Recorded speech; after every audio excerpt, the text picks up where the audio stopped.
Hi everyone and welcome back to the channel. In today's video I want to talk about a struggle that I had for a long time. I always had easy times taking photos during the golden hour on a beautiful spot where everything aligns perfectly. But sometimes it happens to get bad weather too. Especially during winter, it's more common to get outside with an overcast day, and taking out my camera can be quite challenging. So it's easy to leave the camera at home, especially hoping for a better weather. I did it many times until somehow I plan to go out and shoot more often during the week on a specific day, and here I had the chance to shoot more often with a cloudy day, so I had to deal with it. And for me, it's all about aligning with the mood of the day. I've spent countless hours photographing under those soft, diffused skies, and I have learned that with a little bit of intention, you can turn what might seem like a photography challenge into a creative opportunity. So today I want to share some of those lessons I've learned over the years and show you how can you take great photos too, even when the light's not exactly what you hoped for. Whether you're out there capturing a landscape or just taking some portraits on a gray afternoon, these tips will help you to make the most of it. Let's start with something that might be a little controversial at first. Slightly overexpose your shots. On those cloudy gray days, there's something I do always that really helps: pushing the exposure a bit. Now, I'm not talking about overexposing to the point where you're blowing out your highlights, but just enough to get rid of the texture of the plain sky.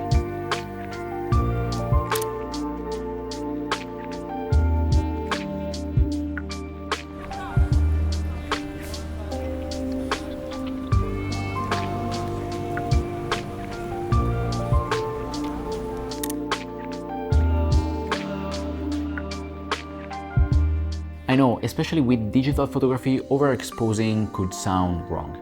Many photographers used to underexpose their images, but trust me, a little overexposure can give your image a bit of life. I usually bump my exposure by about half stop. It might seem like a small thing, but it makes a noticeable difference, especially when you're shooting a scene with a lot of sky. The goal here is to get that subtle brightness in the clouds without losing detail in your subject or foreground. You will notice that shadows won't get too muddy, and you will maintain a soft and natural look.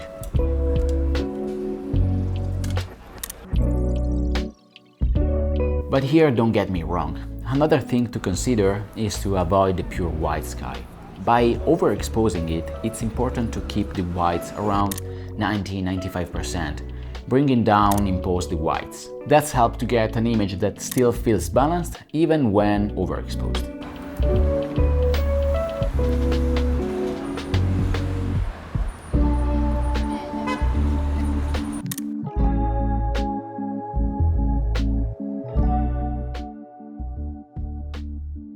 On gray days, contrast becomes key to me. You might not have that harsh sunlight to play with the shadow, but you can still find contrast in subtle ways.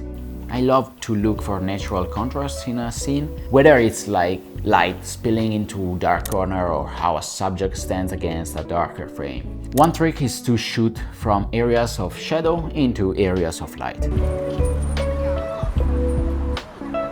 This creates depth in the image without needing to rely on the direct sunlight.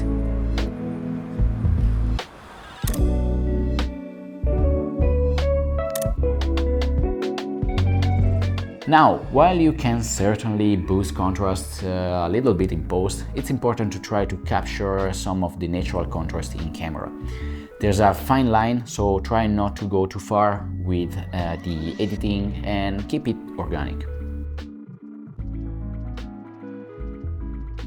One of the biggest challenges when shooting on overcast days is the lack of vivid color. The world can feel a little muted, and you might think it's tough to find something that pops.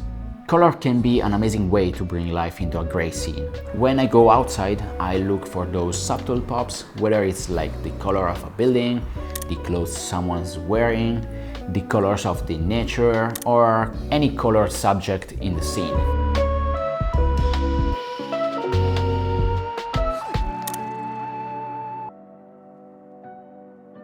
You can also enhance those colors later in post, but it's all about being mindful of what's around you. One rule to consider is to don't go too far with every color in the scene. Limit yourself to one or two dominant tones. Keep things simple and harmonious. The key here is to find the colors that pops against the flat background, creating contrast, of course, without overwhelming the scene. Another thing to keep in mind when shooting in cloudy conditions is that sometimes less is more. The flat light can make every little detail in the scene stand out, which can quickly improve your composition. So when I'm feeling uninspired, I simplify. I focus on one clear subject, one little detail, and try to isolate it from the scene to highlight it. It's also a great time to play around with framing. I love using natural elements like trees, buildings, or even paths to create leading lines. These lines guide the viewer's eye and give the photo structure. I usually turn to longer lenses for this, like a 50mm or more, because they help to isolate the subject and get rid of the distractions. Remember, you don't have to capture everything you see. Simplify, focus on what matters, and let the surrounding fade into the background, avoiding any distraction possible.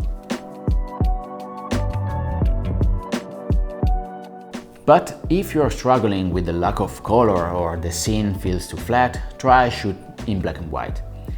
It's one of my favorite go-to techniques on overcast days and sometimes for open areas as well.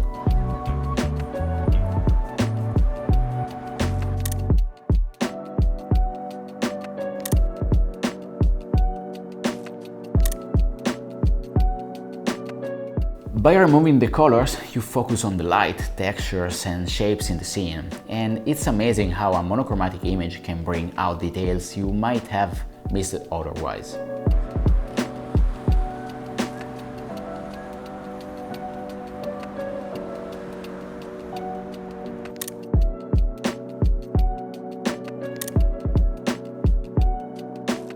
When shooting in black and white, the same principles of exposure and contrast apply here. You are still looking for that balance in light and shadow. So the difference is that you're using tonal ranges instead of color to create the mood.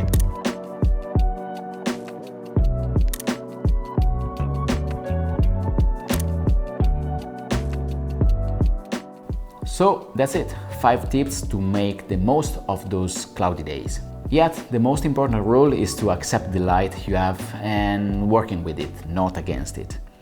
Overexpose slightly, find some good contrast where you can, look for color, simplify your scene, and don't forget to rely on black and white if you want to play easy.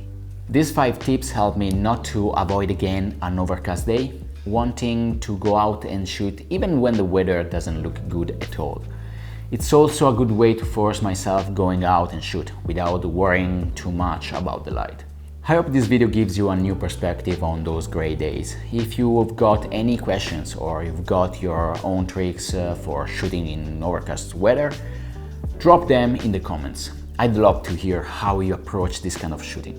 As always, thank you so much for watching. Until next time, take your camera every time with you. Explore, document, and remember, it's not about to get the perfect shot, but enjoying the process.